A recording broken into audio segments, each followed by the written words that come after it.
Buenos días, buenas tardes o buenas noches a todos. ¿Me Soy María escuchan? Luisa Toledo, del IBGE, e formo parte del Hub Regional de las Nações Unidas para Big Data em Brasil.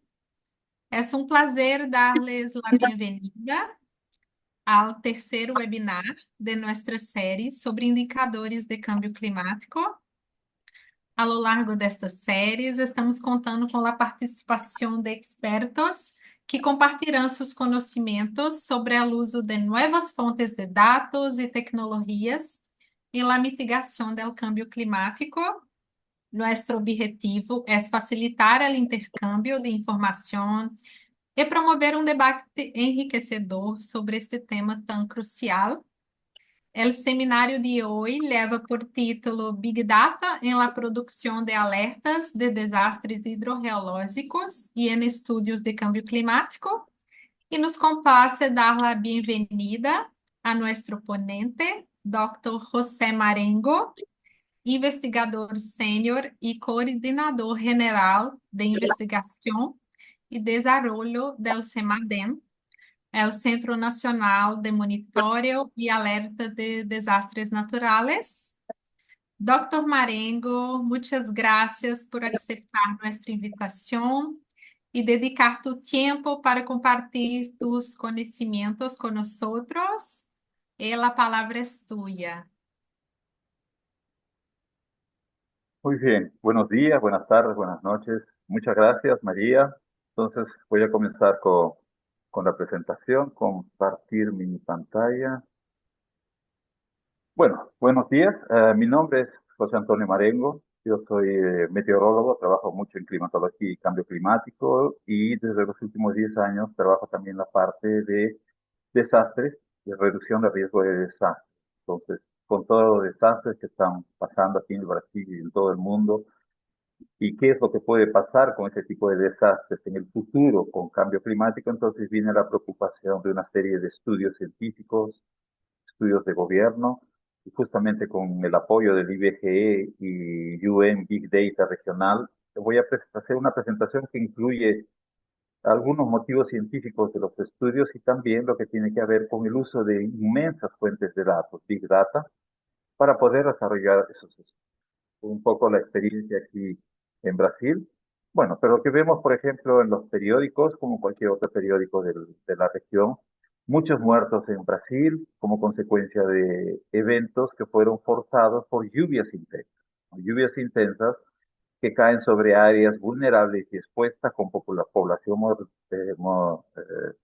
vulnerable y que determina realmente un alto riesgo de desastre. Aquí tenemos los casos, por ejemplo, que pasaron en Petrópolis, que pasaron después en San Paulo, en la región litoral, y todas ellas, en cierta forma, nos dejan pensando un poco que es necesaria adaptación y acciones de reducción de ese riesgo de desastre, ya que el riesgo está presente, no hay cómo eliminarlo, y si el cambio climático aumenta ese riesgo, tenemos que ver formas de reducir ese riesgo o adaptarnos para poder reducir el número de muertos. Y estos fueron los desastres más recientes que pasaron en los dos de la izquierda. Tenemos lo que pasó a ser un símbolo ahora, el caballo llamado Caramelo, que ustedes pueden ver la inundación y el caballo subió en el techo de esa casa y se quedó por varios días hasta ser rescatado, ¿no? Y ahí abajo, en la parte inferior izquierda, nos vemos esa canoa, ese kayak ahí andando justamente en la región metropolitana de la ciudad de Porto Alegre, en el estado de Río Grande do Sul, que fueron afectados por lluvias intensas.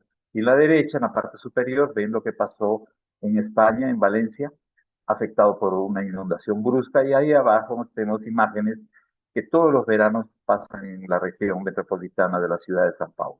Inundaciones urbanas, y todo ese tipo demanda muchos datos. ¿Por qué? Porque son datos de meteorología, son datos económicos. En fin, para poder hacer ese estudio tenemos que hacer un cruce de diferentes fuentes de informaciones, y ahí que viene un poco la idea de esto, ¿no? Y estas figuras son súper recientes para 4 regiones de América Latina: México, Caribe, América Central y América del Sur. Esas curvas representan el calentamiento. ¿no? Que van hasta 2024, hasta octubre de 2024. Y ahí ustedes pueden ver que en todas ellas, el año más caliente hasta el momento, desde 1900, está siendo 2024, mayor que 2023, que fue considerado el año más caliente de la historia. Entonces 2024 lo será. Y ahí si ustedes ven los últimos 20 años, el calentamiento aumentó. Aumentó en una tasa de calentamiento mayor, ¿no? Y claro que cuando viene el calentamiento, eso es un motivo para que los extremos pasen a ser más extremos y más intensos, ¿no? Y lo que lleva realmente a un aumento en el riesgo de desastre. Entonces, ese término es bastante usado, Big Data, y una confusión de este término, pero en general podemos definirlo como un volumen inmenso de datos, sean estructurados, semiestructurados o no estructurados, y ese volumen generado por diferentes fuentes como sensores, dispositivos móviles, redes sociales, transacciones online, sistemas de información. Y dentro del sistema de información podemos tener, por ejemplo, datos de forestación, de satélites, o podemos también tener datos de niveles de ríos, datos de modelos, por ejemplo, climáticos, ¿no? Y los cambios climáticos representan un gran desafío, para lo cual tenemos una serie de datos que le llamamos Big Data ambiental, ¿no? O sea, son datos masivos que pueden ser utilizados para reducir la tendencia de crecimiento, de calentamiento global y a través de estudios, obviamente, ¿no? Porque los datos solos no hacen nada, pero los estudios que utilizan esos datos por los grupos científicos son extremadamente importantes. Y ahí tenemos definiciones de indicadores climáticos y de índices climáticos. Por ejemplo, índices son observados para monitorar la evolución y el estado del sistema climático en general, que permite una verificación de las alteraciones de clima y medir el calentamiento del planeta, ¿no? Y entre indicadores tenemos, por ejemplo, la temperatura de superficie del mar, la temperatura del aire que está subiendo, el nivel del mar que está subiendo, el volumen de hielo en el Ártico y en el Antártico que están disminuyendo, la acidificación de los océanos que está aumentando, el ciclo hidrológico que está cambiando. En algunas partes hay sequías, en otras partes hay aumento de precipitación e inundaciones. Y es claro, eventos extremos que están cada vez más frecuentes, como olas de calor, olas de frío, huracanes, tempestades severas, todo ese tipo de fenómenos. Todo eso pasa a ser fenómenos en los cuales, haciendo mediciones, van a generar grandes volúmenes de información a través de datos, ¿no? Y un indicador sería una herramienta que permite obtener informaciones cuantificables de una realidad. O sea, podemos decir, por ejemplo, uh, un dato individual, más que un índice, se refiere a todo un procedimiento. Un índice combina informaciones que son generalmente no comparables. Por ejemplo, el índice de desarrollo humano es compuesto a través de datos de educación, expectativa de vida, de nacimiento, Producto Interno Bruto, que son colectados. O sea, estamos mezclando datos sociales, datos económicos. Y si a eso le aumentamos datos climáticos, por ejemplo, ahí sí podemos hacer estudios de vulnerabilidad, exposición y amenaza climática, y que eso, en términos del futuro, ya podrían ser indicadores de cambio climático. ¿Qué es lo que puede pasar, por ejemplo, con la tendencia de desertificación en una región que ahora es árida, ¿no? Y ahí tenemos los principales componentes del riesgo. Tenemos la amenaza climática, que puede ser la lluvia intensa, una ola de calor, falta de lluvia, que sería una sequía, la vulnerabilidad de la población, por ejemplo, población que vive en áreas muy cerca no, disculpe, perfil de la población, como por ejemplo personas ancianas, que son los más vulnerables, mujeres y bebés y niños de corta edad, que son las personas más vulnerables a cualquier amenaza climática. Y exposición. Si esa población, por ejemplo, vive muy cerca de una montaña donde hay un riesgo alto de deslizamientos de tierra, o viven muy cerca de un río o de un canal, entonces juntando los tres nos tenemos un riesgo. Y ese riesgo es justamente cuando trabajamos con desastres naturales, trabajamos con eso. Porque una predicción meteorológica solamente nos da información de la amenaza climática, pero una predicción de alerta, de riesgo de desastre, que es lo que hacemos en el CEMADEN, combina la amenaza climática con vulnerabilidad y exposición. O sea, son dos tipos de predicciones diferentes. No, y es claro, así que el clima cambia, muchas cosas cambian. Por ejemplo, digamos, si trabajamos con la parte económica, queremos estudiar un posible planeamiento científico, una planificación financiera, por ejemplo. En el pasado, para eso utilizamos observaciones, datos históricos de clima, y en el futuro, qué van a pasar con las operaciones, mantenimiento, manejo y también planeamiento futuro de nuevas inversiones.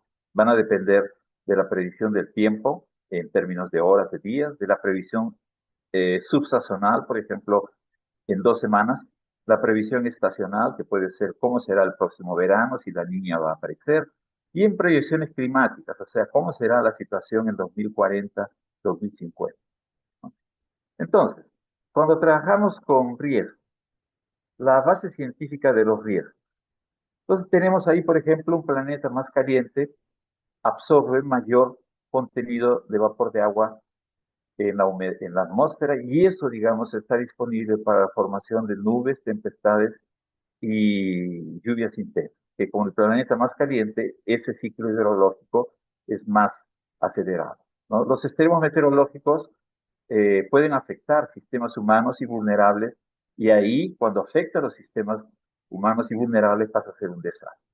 Si un extremo meteorológico no afecta a seres humanos, es simplemente un extremo meteorológico. Pero si el extremo meteorológico afecta a personas, ya pasamos al desastre. Antes se decía natural, ¿no? Hasta el nombre de nuestro centro es desastres naturales. Pero según la OMM y la Organización de Naciones Unidas para la Reducción de Riesgos de Desastres, ya no usamos la palabra natural, hablamos simplemente de desastre.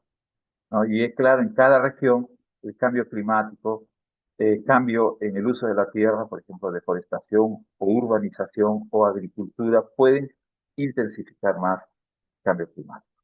Y cuando hablamos de reducción de riesgo, por ejemplo, en Brasil, el CEMADEN trabaja en la parte superior, gestión de riesgo. O sea, tratamos de manejar el riesgo para que los impactos sean menores, o sea, reducción de riesgo. Ahí tenemos análisis de riesgo, medidas de reducción, acciones de preparación, o sea, trabajamos con la parte pre-desastre. Y ahí viene la defensa civil de otro ministerio que trabaja ya con la recuperación, respuesta, reconstrucción, restablecimiento, asistencia humanitaria y socorro. O sea, son dos centros federales, CEMADEN y la Defensa Civil, que trabajan con la acción conjunta de reducción de riesgos para poder proteger un mayor número de población. ¿No? Y ahí colocando un poco cómo es hecho, por ejemplo, comenzamos con el helicóptero. El helicóptero sería la respuesta al riesgo. La prevención sería las acciones que podemos tomar para proteger a las personas. El mapeo de las áreas de riesgo y el monitoramiento y alerta. O sea, CEMADEN trabaja con monitoramiento y alerta. Pasa sus alertas de riesgo de desastres para la defensa civil lo pasa a la población y ahí comienza todo. ¿Qué más o menos es esta figura? ¿No? El CEMADEN aparece ahí con el apoyo de institutos como el Instituto Nacional de Meteorología y otros, los centros estatales de meteorología, el ministerio, el Servicio Geológico de Brasil, la Agencia Nacional de Aguas y la comunidad a través de informaciones locales y con colaboraciones que tenemos con universidades y otros centros de investigación, ¿no? Y colaboración internacional, obviamente. Entonces, CEMADEN emite las alertas de riesgo al CENAD, que es el Centro Nacional de Gerenciamiento de Riesgos de Desastres, y esas informaciones las repasan para la defensa civil del estado o del municipio donde pasa, y ahí tenemos todo ese círculo, ¿no? Entonces, nuestra parte es una parte de investigación dirigida a actividades operacionales. ¿Y cuál es la actividad operacional? La elaboración de la predicción de riesgos de desastre. Trabajamos con todo tipo de instrumentos y es un centro que tal vez podemos decir es único en América Latina. Y aquí solo colocamos un ejemplo cómo los extremos están cambiando. Esto es de la estación de la Universidad de San Paulo, en la ciudad de San Paulo. Las barras representan a nivel de décadas lluvia mayor de 100 milímetros en naranja y mayor de 80 milímetros en azul. Y ahí ustedes ven que en los últimos 20 años el número de episodios de lluvias de 80 a 100 ha aumentado. Y claro que eso aumentó también por una influencia del efecto de urbanización y la isla de calor, más también por el calentamiento global, ¿no? Entonces la ciudad no cambió mucho en términos de adaptación, entonces a cada verano los impactos están siendo cada vez mayores y mayores y mucha gente muere ahogada como consecuencia de eso, gente que son llevadas por las inundaciones bruscas o los carros que son arrastrados y las personas no consiguen salir del carro y después encuentran las personas que murieron ahogadas. Y aquí, por ejemplo, en el CEMADEC, que es el caso de Salvador, Bahía, hacemos todo un monitoreo, los datos de nuestra propia red. Ustedes ven la lluvia, por ejemplo, en las barritas azules, no, disculpen, son negras, y el acumulado de lluvias en esa área en celeste. Entonces, cuando pasa de un cierto valor, ahí la lluvia ya pasa a ser un agente de riesgo y ahí que se produce el deslizamiento. Y ustedes vean, por ejemplo, esa vulnerabilidad y esa exposición de las casas que están al borde del abismo, básicamente. Y muchas de esas casas caen con lluvias siguientes, ¿no? Entonces, eso es una de las cosas que SEMADEN predice. Entonces, la elaboración de los alertas, la secuencia es más o menos esa, evaluación de las condiciones antecedentes, la previsión meteorológica, evaluar el monitoreo geodinámico a través de las áreas de riesgo y los valores críticos de lluvia, encima del cual el riesgo existe, y el monitoreo hidrológico, las características de previsión y de lluvia, o sea, la parte que tiene que ver con inundaciones, ¿no? Y ahí viene una toma de decisión que es hecha en cierta forma semiautomático, porque todavía hay una intervención de los meteorólogos, los especialistas en geografía, en geología. Ahí se emite la alerta después de una reunión de gabinete y se elabora el nivel de alerta. El rojo es el alerta más avanzado, más alto, y eso se pasa a la defensa civil, que pasa a la población, y así hay tiempo de las personas ser evacuadas. Entonces, vean que todos estos trabajamos. Instrumentos de gestión y reducción de riesgo. Extremos de tiempo y clima, escalas de tiempo que pueden ser horas, meses, años, décadas. Escala espacial que puede ir de municipios, estados, cuencas, biomas, países. Previsiones de alerta de riesgo. En Brasil trabajamos con aquellas que son más presentes como inundaciones bruscas, deslizamientos de tierra. Aquí en Brasil no tenemos terremotos, ni tsunamis, ni volcanes, entonces no trabajamos con eso. Y también trabajamos con olas de calor, pero olas de calor más como algo que aumenta el riesgo de desastres y también aumenta el riesgo de incendios, ¿no? ¿Y cómo funcionan? A través de monitoreo con nuestra red hidrometeorológica, hidrogeometeorológica y satélites y modelaje dinámico, estadístico, estocástico, machine learning, inteligencia artificial, redes neurales, y los productos dependen del tipo de usuario que va a recibir, ¿no? Entonces, estoy pasando algunos ahí, pero creo que ustedes van a poder quedarse con copias de la presentación. Entonces, por ejemplo, si trabajamos con amenazas climáticas, ahí tenemos el riesgo presente y futuro y obviamente un riesgo de impacto presente y un riesgo de impacto futuro. Pero para el presente nos tenemos la componente que le llamamos de vulnerabilidad, por ejemplo, que es básicamente socioecológica, socioeconómica, que puede afectar mayormente el presente, ¿no? Y que ahí tendríamos que ver cómo podemos pensar en proyectar esas vulnerabilidades en el futuro. Lo único que sabemos es que las vulnerabilidades están aumentando y la exposición también. No sabemos cuánto más están aumentando. O sea, áreas que en los años 60 no eran vulnerables, ahora son extremadamente vulnerables, particularmente en áreas donde hay construcciones irregulares, generalmente en las áreas más pobres o en las periferias de las ciudades. Y aquí ven justamente la diferencia. El riesgo de desastre, amenaza, vulnerabilidad y exposición. Si ustedes ven en la foto de la derecha, ven una tempestad cayendo en el mar. No hay población ahí, solo si hubiese algún pescador en este momento, pobrecito. Ahí tenemos una vulnerabilidad de la población casi cero. Entonces el riesgo de desastre es cero, o lo aproximamos a cero, o no existe. Pero si vemos a la derecha, una lluvia intensa que cae sobre una área urbana, ahí sí tenemos un riesgo de desastre que va a depender, claro, del valor de la lluvia acumulada por hora o por día, de la vulnerabilidad y también de la exposición. Entonces, eso es la diferencia. En el primer caso, de la izquierda, una predicción meteorológica es suficiente.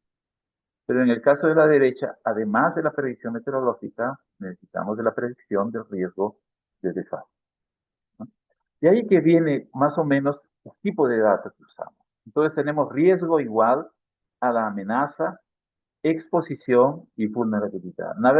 En verdad no es una multiplicación, es simplemente una función. Entonces, si comenzamos, por ejemplo, aquí, con los datos que vamos a necesitar. Por ejemplo, con los datos del IBGE, Instituto Brasileño de Geografía y Estadística, informaciones que vienen de los censos. Nuestro último censo fue en 2022, los datos ya están siendo terminados para ser analizados. El censo anterior fue de 2010. Entonces, tenemos algunos resultados con el censo de 2010 y que serán actualizados. Pero ahí tenemos, por ejemplo, un gran volumen de datos de información social, ambiental, económica, ¿no? Que es un tipo de datos. Después tenemos datos climáticos que entran dentro de la parte de amenaza, cálculo de índices de extremos, datos futuros, por ejemplo, de proyecciones de modelos. Ahí tenemos futuro, porcentaje de días lluviosos, secos, y todos esos son interpolados, ¿no? Ahí tenemos 24 modelos que el IPCC usa. Entonces, aquí podemos tener datos de estaciones meteorológicas o datos de modelos. Eso sería, digamos, la parte que tiene que ver con la amenaza. Y ahora con la exposición, aquí con la exposición es que ya entra una combinación de datos, ¿no? Tenemos los datos del IBGE, que es IBGE, disculpen, población, densidad demográfica, áreas urbanas, con aquel color púrpura. Con el color verde tendremos, por ejemplo, indicadores de vulnerabilidad, susceptibilidad, infraestructura, eh, tipos de viviendas, número de personas que viven por vivienda, salud, economía, servicios médicos, movilidad urbana, educación, toda la parte que tiene que ver ya con diferentes perfiles de población, que eso nos determina la componente de vulnerabilidad, ¿no? Y ahí tenemos en la parte abajo indicadores de extremos de precipitación, indicadores de sequía y olas de calor, y ahí tenemos, por ejemplo, IPCC. IPCC son los datos de los modelos, los 24 modelos que nos tenemos todo ese tipo de información. Y ya haciendo esos cálculos, juntando todos esos datos, que más o menos nos traducen lo que es amenaza, exposición y vulnerabilidad, podemos trabajar, por ejemplo, en el riesgo futuro, futuro próximo o futuro más distante. Pero si trabajamos solamente con datos observados del presente, tenemos un riesgo del presente. Pero simplemente para que vean que no es solamente modelos. Un modelo climático, en el futuro podemos ver escenarios climáticos. Pero en este caso lo que podemos ver son escenarios de riesgo de desastre en el futuro.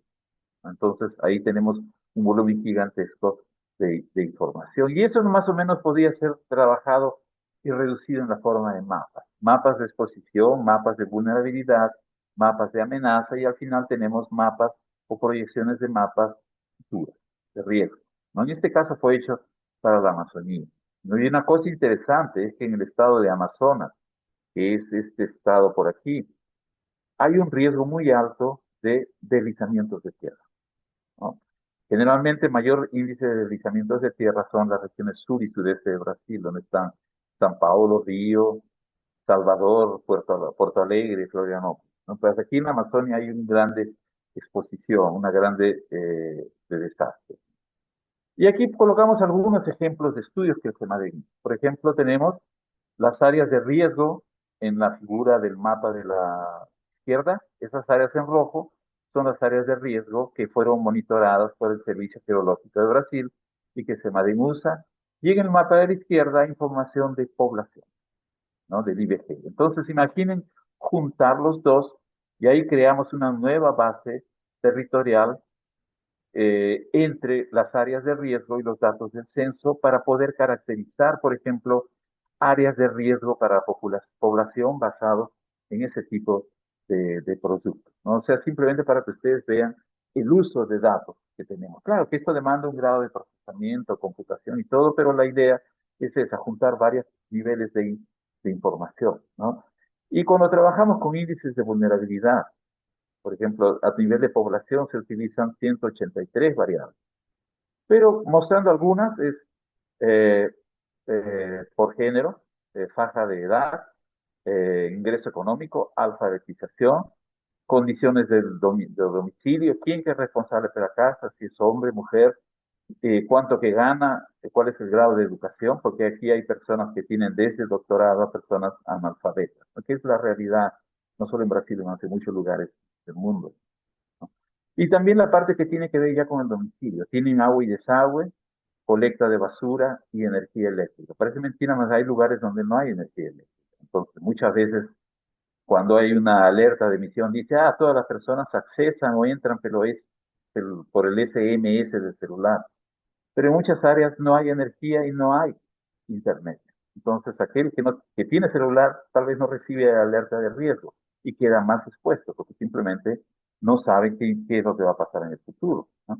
Y aquí tenemos el monitoreo y alerta, combinamos las informaciones meteorológicas, eh, las informaciones de radares meteorológicos que el CEMADEN usa de todo el Brasil, las informaciones de vulnerabilidad y también datos censitarios, ¿no? Como por ejemplo informaciones socioeconómicas y todo este tipo de información es hecha cuando trabajamos con desastres, ¿no?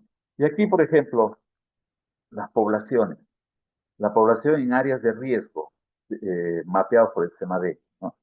Casi 8 millones de personas están expuestas a riesgos de deslizamientos. Esto fue un estudio pasado cuando CEMADEN monitoraba 825 municipios, ahora monitora 1.133 municipios. Pero entonces la conclusión era de que a cada 100 brasileños, 4 estaban expuestos a riesgo de desastre. Y el mayor riesgo de desastre está justamente en la región sudeste de Brasil, donde está São Paulo, Río, el estado de Minas Gerais, Espíritu Santo bueno, esa región color mango, ¿no? Que es la región que presenta mayor riesgo y es la que presenta mayor concentración de densidad poblacional. O sea, el número de personas en riesgo es mucho mayor en esa persona, en esa región, que en la región norte, que incluye el estado de Amazonas. Entonces, cuando trabajamos con vulnerabilidad, las variables que se utilizan para índice de vulnerabilidad es población, grupos vulnerables, o sea, porcentaje de la población en áreas de riesgo, exposición física, edad, número de personas menores de 5 años y mayores de 60, que son justamente las personas que tienen mayor exposición física y capacidad de respuesta, personas ancianas que no consiguen moverse, o también aquí tenemos personas con algún tipo de deficiencia física, silla de ruedas, amputados que realmente no consiguen evacuar fácilmente, ser evacuados fácilmente. Renta, o sea, ingreso económico, cuántos que tienen una población per cápita del salario mínimo, o sea, exposición física y capacidad de respuesta, y agua y desagüe, ¿no? Que también representa cuántos municipios, cuántos moradores, porcentaje de población que viven en domicilios que tienen agua y desagüe inadecuado. Entonces, esa vulnerabilidad se determina de esa forma, con los diferentes tipos de información. O sea, tal vez lo importante aquí es solo pensar en vulnerabilidad y los datos que son considerados para definir esa vulnerabilidad, no tanto en este índice, más en el tema general, porque recuerden que vulnerabilidad es una de las componentes de desastre y vulnerabilidad también entra en la emisión de alertas precoces, ¿no? O sea, alerta precoz o alerta temprana es la alerta del desastre que puede pasar en las próximas horas. Y aquí en el caso de la región sudeste, ¿no? En los 3 estados, como les dije, el municipio de San Paulo, Río de Janeiro y Belo Horizonte, porcentaje de población en situación de alta vulnerabilidad a deslizamientos, 67% en San Paulo, 82% en Río y 82% en la ciudad de Belo Horizonte, en la capital de Minas Gerais, ¿no? Estudios desarrollados aquí en el CEMADEN. O sea, con eso ya tenemos una idea de la gran vulnerabilidad y estas son áreas metropolitanas de ciudades de varios millones de habitantes, ¿no? Aquí tenemos noticias como esta, por ejemplo, en un municipio de Magua, en el estado de San Paulo, 4 muertos en Jardín Zaira. En Magua, 4 muertos, disculpe, en Jardín Zaira, 1 muerto. Y vean nuevamente, las casas están básicamente colgadas. ¿no? Y este es el tipo de desastre que pasan más. Vean una casa posiblemente irregular de 3 pisos y aquí solo una columna que mantiene esa casa, ¿no? Posiblemente esta casa fue condenada por la defensa civil, ya fue demolida. Y esto es el mapeamiento de esa área de Magua, ¿no? Aquí las áreas en marrón, por ejemplo, son las áreas más vulnerables, ¿no? Entonces son esas áreas donde la atención es mayor para los alertas de la población, donde hay una vulnerabilidad mayor. El mismo caso en la ciudad de Recife, aquí, el estado de Recife, no, la ciudad de Recife en el estado de Pernambuco, y aquí tenemos las áreas donde hay una vulnerabilidad muy alta y una vulnerabilidad alta y una vulnerabilidad media, ¿no? Que generalmente son áreas donde hay elevaciones y por consiguiente una alta concentración de población. Camaragibe, también en la región metropolitana de la ciudad de Recife, igualmente las áreas que fueron definidas. Yaguatondo, Guararapes también, hacemos un zoom de esta área de aquí, y es donde están estas áreas marrones con mucha mayor, muy alta vulnerabilidad. O sea, todo este tipo de mapeamiento lo hacemos con diferentes tipos de información, tanto de la parte física ambiental como de la parte social del IBGE, ¿no? Entonces, si pensamos así, en general, un índice de vulnerabilidad, tenemos las dimensiones sociales, donde ya vienen todos los perfiles de que podemos encontrar con los bancos de datos del IBGE, vivienda, población, estrategias, material, todo este tipo de información, servicios médicos, todo. Económicos, economía familiar, cuántos que aportan para el hogar, género, número de personas, ocupación y escolaridad, infraestructura, si tienen servicios de infraestructura básica disponibles, accesos a servicios públicos, y la parte ambiental, ¿no? Árboles, los árboles muchas veces protegen a la población y ahí tenemos entonces definición de áreas potencialmente inundables, ¿no? Aquí este cuadro anterior, son varios cuadros, pero aquí solo lo voy a mostrar uno, ¿no? Entonces, aquí tenemos indicadores e índices de recursos hídricos, riesgo de impacto climático, la sequía, el índice de vulnerabilidad, y los datos que necesitamos: demanda hídrica, balance hídrico, población no atendida por la red de agua, pérdidas de agua en el sistema de abastecimiento, consumo medio. O sea, ustedes ven que para poder determinar ese grado de vulnerabilidad, la sequía, no es solamente la lluvia que utilizamos. Utilizamos la lluvia más una serie de indicadores sociales, socioeconómicos. Aquí, claro, al final aparece índice de precipitación, días consecutivos secos, pero aquí pueden ver todo tipo de información relevante a sistemas hídricos. En las otras figuras son también similares, pero ya colocando un ejemplo aquí. El riesgo de sequía en la región nordeste de Brasil. Ahí tenemos la amenaza, que sería un índice de sequía, donde está más rojo es digamos, la sequía más intensa. Exposición, que son las áreas agroproductivas, o sea, en este caso es la producción agrícola a la cual estamos más expuestos, y la vulnerabilidad de la agricultura familiar, cuando trabajamos con pequeños agricultores, áreas pequeñas, o sea, no trabajamos con el agronegocio aquí, es áreas pequeñas, y ahí ustedes pueden ver donde dice el riesgo de seca, ¿no? Entonces, esos mapas donde se presenta el riesgo de seca son áreas donde hay una fuerte amenaza de sequía y también producciones que se concentran en esas áreas. O sea, nuevamente, un gran volumen de tipos diferentes de información y algo similar hecho ya para un nivel más nacional, ¿no? O sea, severidad de la sequía en el mapa del medio, riesgo en el otro del mapa riesgo. Entonces podemos tener, por ejemplo, este riesgo de sequía concentrado en esta época del año. El foco era en 3 estados, por eso que nosotros están en blanco, pero el foco era Amazonas, por la sequía que tenemos en la Amazonía. Ustedes pueden ver el riesgo alto de sequía. Y la situación que tenemos en el estado de Mato Grosso, que también está asociado a sequía, en el Pantanal, Minas Gerais y el estado de Paraná, ¿ya? Entonces, existe el programa PRONAF de asistencia técnica a cooperativas y asociaciones de pequeños productores. Y es claro que para eso la idea, por ejemplo, es garantizar seguridad energética y seguridad hídrica, o sea, tenemos irrigación, energía eléctrica, la dependencia de los pequeños agricultores a los productos agrícolas y la renta, o sea, el ingreso. La extrema pobreza es definida con un valor de 1.068 reales, que más o menos es el salario mínimo, ¿no?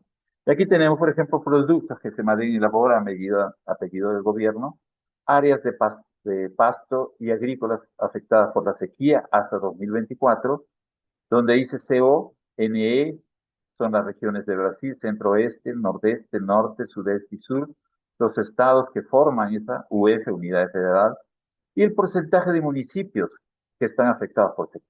El mayor porcentaje está en ese color marrón, 80%, y acuérdense de que en este momento Brasil, por ejemplo, está afectado por una sequía en la Amazonía y la sequía también en la región del Pantanal, ¿no? Y partes del estado de Minas Gerais, ¿no? Aquí también tenemos información, por ejemplo, de los inmuebles rurales que son afectados por sequía, ¿no? Según el Cadastro Ambiental Rural, CAR. Y también aquí tenemos algo que el Ministerio de Pueblos Indígenas aquí de Brasil pidió, que son las áreas indígenas y asentamientos que podrían ser potencialmente afectados por la sequía, ¿no? O sea, la sequía generalmente se traduce también en sequía hidrológica, o sea, reducción de los niveles de los ríos, y esas poblaciones indígenas se quedan aisladas. No tienen cómo llegar combustible, alimentación, educación, ya que no hay carreteras, muchas carreteras en la Amazonía, el transporte básicamente por barco, por lancha, por barco. Entonces, a veces todo eso es totalmente afectado. Y en el futuro, por ejemplo, si estamos pensando qué puede pasar en el futuro, donde tenemos 1.5, 2 y 4 sería el calentamiento futuro proyectado. Lo que queremos es no pasar de 1.5 grados, que infelizmente este año va a pasar 1.5 grados. El peor escenario sería 4 grados más caliente. Y ahí ustedes pueden ver, por ejemplo, el grado de calentamiento global que puede pasar con la escala de colores. El cambio en la precipitación en verde es el aumento de la precipitación, que puede ser en la forma de extremos, y el marrón es el cambio de la precipitación. Marrón significa negativo, o sea, reducción de la precipitación. O sea, estas serían las amenazas, ¿no? Entonces, cuando trabajamos con predicción de desastres, la ocurrencia de desastres representa una amenaza significativa para todas las comunidades en el mundo, ¿no? Tanto países ricos como países pobres. España, Estados Unidos, que fue afectado por los huracanes Helene y cualquier otro, Milton, por ejemplo, tan vulnerable como cualquier otro. Big Data se ha mostrado una herramienta muy promisoria para la predicción de desastres, ¿no? Y su evaluación de sus impactos ambientales, ofreciendo informaciones valiosas para la mitigación y la respuesta eficaz a ese tipo de desastres. Entonces, en Jing, en la China, desarrollaron un sistema basado en Big Data para inundaciones, donde sensores de monitoreo hidrológico, datos meteorológicos, informaciones geoespaciales e históricos de inundación pasados fueron utilizados. Nuevamente, un gran volumen de datos para poder llegar a una respuesta eficaz.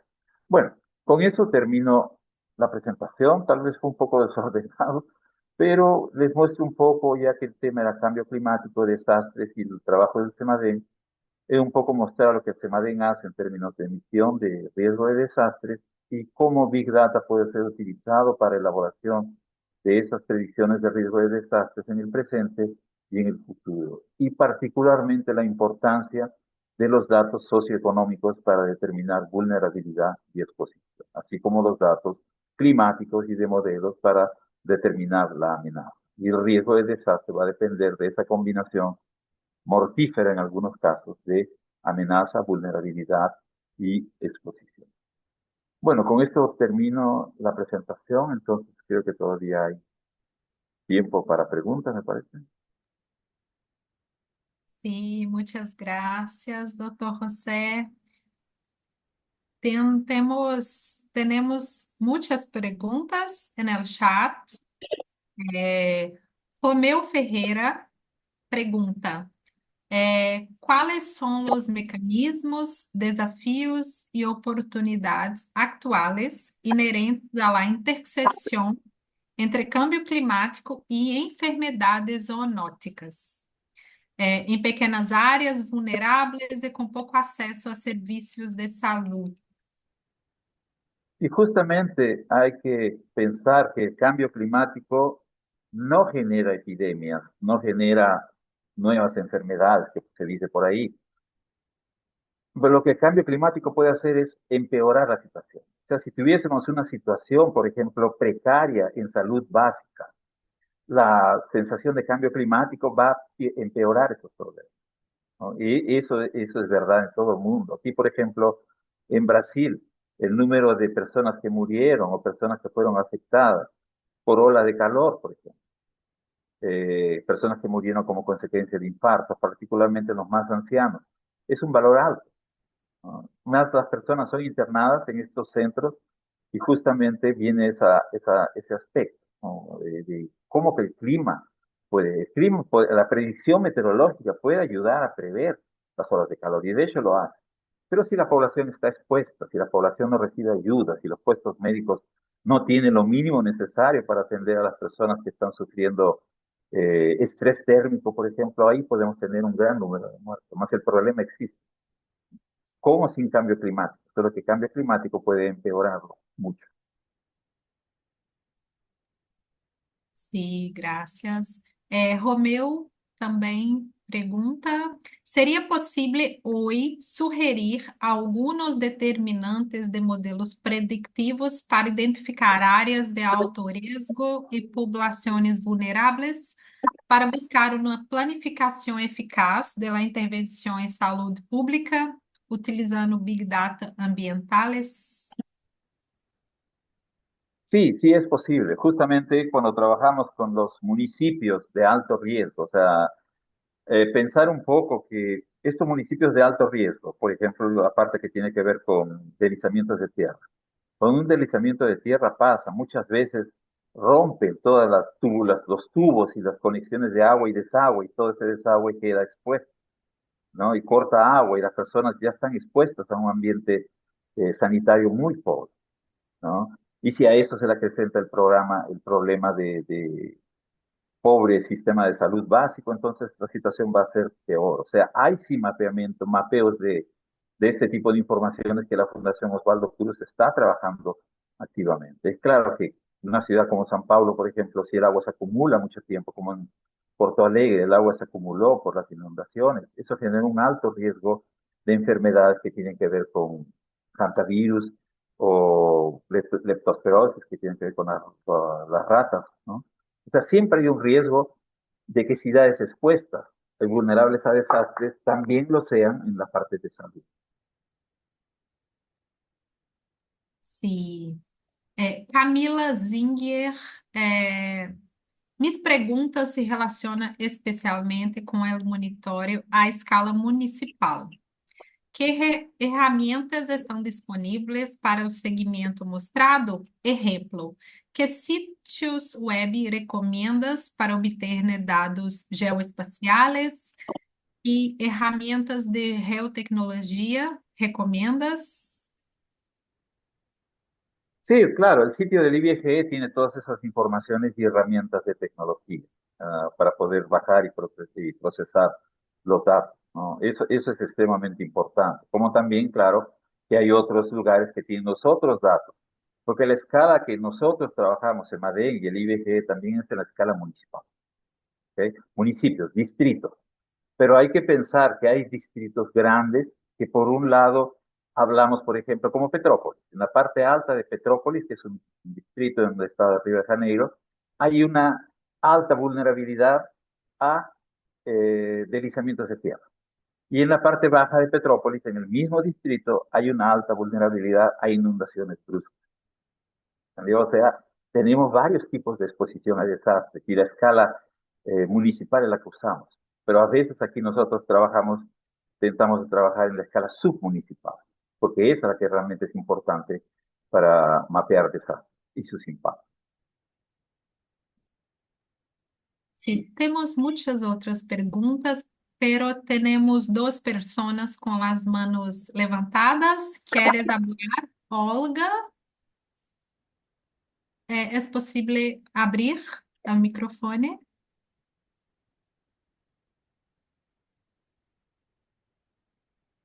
Não. Mateo Solís, ¿quieres preguntar?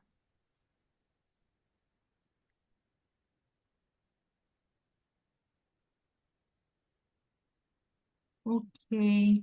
É, outra pergunta Diego Nascimento, ele diz: Soy Diego Nascimento, professor em la Universidad Federal de Goiás e actualmente estou em Barcelona por uma estancia de postdoc. Muchas gracias por la presentación, profesor. Tengo una pregunta. Atualmente em Brasil, qual é o maior problema do sistema de envio de alertas à la población? Em Valência, a alerta se enviou à la población muy tarde, debido a la inercia del gobierno local.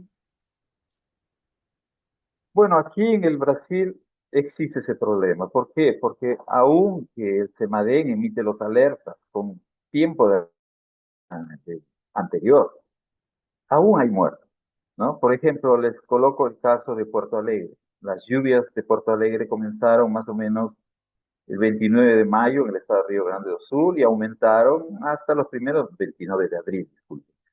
Y aumentaron hasta los próximos días de mayo con esas ondas, o sea que la altura del lago Guaíba inundó la ciudad rompiendo la compuerta. El CEMADEI ya había, la predicción meteorológica ya indicaba lluvia desde el día 26, ¿no? Era un frente frío que entraba y la humedad de la Amazonía. Y el CEMADEI ya había comenzado a emitir las alertas de riesgo alto y muy alto de inundación a partir del día 29. Entonces ya había eso. Los problemas son dos. ¿Por qué? Porque el CEMADEN emite para la defensa civil y la defensa civil emite para la población. El primer problema es que en muchos lugares no hay defensa civil, ¿no? O muchas veces no le dan la importancia necesaria a esas alertas, diciendo, nuevamente científicos locos, ¿no?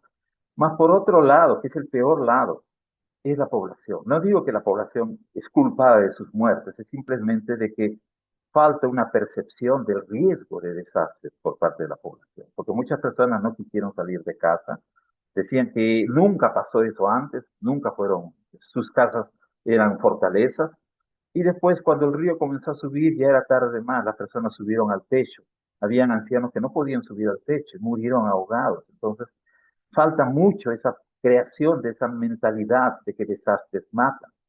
Por ejemplo, yo soy de Perú y en Miraflores hay placas que muestran caminos seguros para riesgo de tsunami después de un terremoto. La población ya sabe que así que las alarmas de tsunami ya saben lo que hacer, ya tienen esa percepción que si se quedan ahí viene una ola pueden morir. Entonces, eso es un poco lo que falta en Brasil. Es por mucha parte, mucha falta, muchas veces es falta de una educación ambiental desde los niveles básicos. Nosotros estamos tratando de cubrir esos vacíos a través de cursos de entrenamiento, programas en escuelas, pero es algo que debería estar en el currículum educativo. Sí, gracias. Inés María, de INDEC, de Argentina. Mi pregunta es, el listado de indicadores de vulnerabilidad que expuso el doctor Marengo va de acuerdo a las directrices IPCC que comentó antes? No, no, IPCC es un panel científico intergubernamental, ¿no? Como es un panel científico intergubernamental, disculpen, tiene una capacidad de dar subsidios científicos, pero no de imponer políticas. Entonces, disculpe, IPCC puede trabajar con análisis de vulnerabilidad y todo eso, mas IPCC no tiene la autoridad de decir a un país, ustedes tienen que utilizar estos índices, tal, tal, tal o cual. Ya corresponde a cada país determinar eso. Lo que el IPCC da son las bases científicas que muestran la necesidad de crear índices de vulnerabilidad que pueden ser diferentes, por ejemplo, en una región europea, en una región andina, en una región de vegetación como la Amazonía, ¿no? Entonces, hay muchos índices de vulnerabilidad, lo que complica a veces la comparación entre países. Sí, Diego diz, muchas gracias, profesor. Es verdad, la educación climática es cada día más urgente. Eucilene Santana pregunta, hablamos mucho de olas de calor, pero ¿qué pasa con el calor extremo? ¿Cuál crees que es la diferencia y qué intervenciones son necesarias en el contexto del bienestar de la población si estas son diferentes? Bueno, realmente uno es consecuencia del otro. Cuando tenemos, por ejemplo, una ola de calor, hay todo un fenómeno meteorológico atrás de esa ola de calor, pero podemos hablar un aumento brusco de la temperatura por un número de días, ¿no? O sea, todos los días, por ejemplo, imaginen en una ciudad donde la temperatura, tipo Europa, ¿no? 18 grados, 19 grados, y las temperaturas llegaban a 30 y tantos grados. Era una ola de calor. Y esa ola de calor produce lo que nosotros llamamos de sensación térmica. O sea, en Río, en el 23 tuvimos olas de calor que llegaron, la temperatura máxima llegó a casi 39 grados, pero la sensación térmica era algo casi de 52 grados, ¿no? 52 grados no es la temperatura, es la sensación térmica, que es una combinación de temperatura y humedad. Podemos tener un calor seco o un calor húmedo. ¿Entendió? Son cosas diferentes. Pero lo que es importante es un fenómeno meteorológico. Más ese fenómeno meteorológico puede tener impactos en qué? En la sequía. Falta lluvia y una ola de calor aumenta la intensidad de la sequía. Y si aumenta la intensidad de la sequía, por ejemplo, puede aumentar el riesgo de incendios, como los que tuvimos ahora en Amazonía, y ese humo llegó a ciudades del sur de Brasil, Uruguay, creo que hasta Argentina. La ola de calor es un fenómeno meteorológico. El calor extremo, o sea, la sensación de calor, es consecuencia de la ola de calor. Sí. Olga Suriel, muy buena presentación. ¿Cómo en Brasil maneja las alertas en los lugares que no cuentan con energía e internet? Esa es una buena pregunta, porque ahí vienen un poco los problemas que existen. Por ejemplo, aquí se habla, tal organización de tal ministerio ya va a tener a través de la ANATEL, que es la Agencia Nacional de Telecomunicaciones, formas de poder enviar SMS. Y yo cuestiono eso porque SMS, para alguien que vive en San Paulo, lo reciben, o sea, son los textos que uno recibe por el celular. Más imagina que el celular se pierde durante el deslizamiento de tierra, que el deslizamiento destruyó una torre de celular y destruyó una torre eléctrica.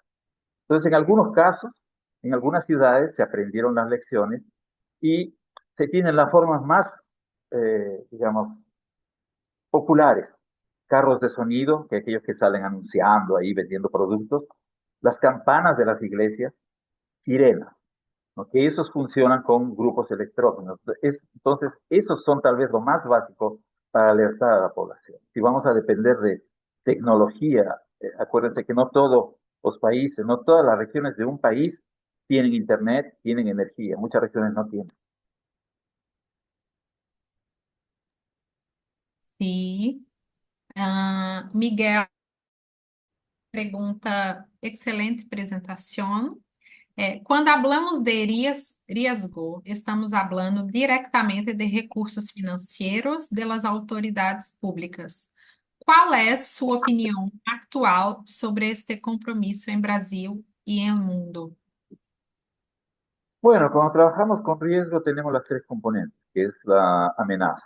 O sea, la información meteorológica viene de instrumentos, que instrumentos vienen de estaciones. Muchas veces las estaciones no están bien mantenidas, están con los instrumentos malogrados, ¿no? Entonces ahí es un problema. Pero la parte de vulnerabilidad y exposición, eso se refleja un poco en la construcción de obras, por ejemplo, que pueden proteger a la población, piques, barreras de vegetación. Entonces muchas veces o canalización de los ríos, o limpieza de los drenajes, que a veces está lleno de basura. Entonces, muchas veces esa parte minimizada por los gobiernos, ¿no? Si vemos, hay figuras así que salen publicadas en en la prensa, que yo no sé si son oficiales o no, donde se ve, por ejemplo, una reducción de la inversión federal en Brasil para combatir desastres. Cada vez estamos recibiendo menos recursos. ¿Por qué? Porque en Brasil, cuando acontece un desastre, todo el mundo preocupa, cambia, senador, diputado, pero cuando no hay desastre, todo es tranquilo. Cuando pasa el desastre, ahí nuevamente. Entonces, una de las partes fundamentales es la prevención. y nosotros no estamos trabajando mucho con la prevención, estamos trabajando más con la reacción después de desastre. Entonces, prevención es algo que puede salvar vidas, más prevención es algo que necesita de una inversión fuerte. Yo creo que los países ya tienen que pensar de que con el clima que ya está cambiando, tenemos que trabajar en formas de proteger la población. Y eso hay a través de medidas que demandan un grande nivel de inversión. É, temos duas perguntas que estão relacionadas. Cláudio Retamal, do Instituto Nacional de Estadísticas de Chile, pergunta: Chile ha experimentado ondas de calores sequias? Mi pregunta é: como pode a análise de Big Data melhorar a predicção, prevenção e resposta? E Camila Zinger pergunta: ¿tiene algún ejemplo del uso de una herramienta que utilice IA en el contexto presentado?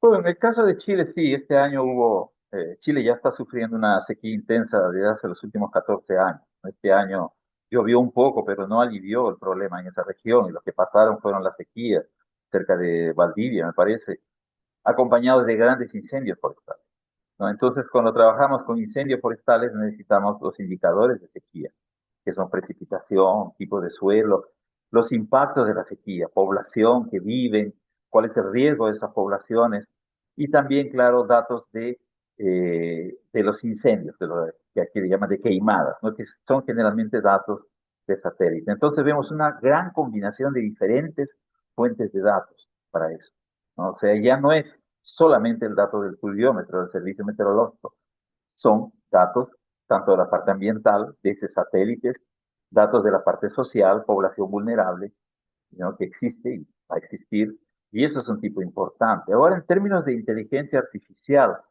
para inteligencia artificial necesitamos de un histórico, o sea, lo que llamamos las condiciones anteriores, ¿no? Porque lo que inteligencia artificial hace es, o sea, es ver toda la parte histórica y en base a eso trabaja. Pero en muchas regiones no hay eso histórico ahí suficiente como para poder tratar la inteligencia artificial, las redes neurales, no sé si neurales o neurológicas, pero en fin.